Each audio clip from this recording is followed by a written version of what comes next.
नमस्कार मित्रांनो, आज आपण स्मरण करणार आहोत त्या महान स्त्रीचं ज्यांनी स्वतःचं संपूर्ण आयुष्य संघर्षात घालवलं, पण बाबासाहेबांच्या स्वप्नांसाठी कधीही हार मानली नाही.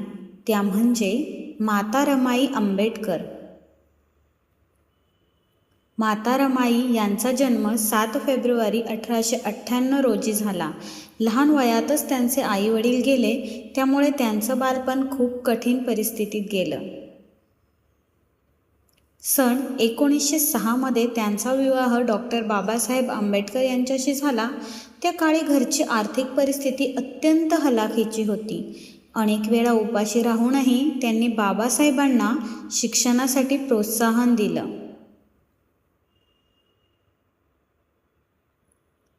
बाबासाहेब परदेशात शिक्षण घेत असताना घरातील सर्व जबाबदाऱ्या रमाईंनी एकट्याने सांभाळल्या.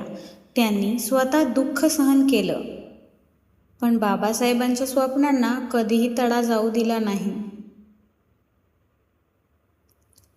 त्यांच्या आयुष्यात खूप संकटं आली. त्यांच्या अनेक मुलांचं निधन झालं, तरीही त्या खंबीरपणे उभ्या राहिल्या.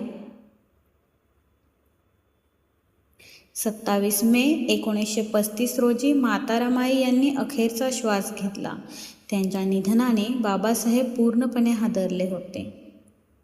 मित्रांनो, भारतरत्न डॉक्टर बाबासाहेब आंबेडकर यांच्या यशामागे एक शांत त्यागमूर्ती आणि संघर्षशील स्त्री उभी होती. ती म्हणजे माता रमाई आंबेडकर. माता रमाईंना विनम्र अभिवादन.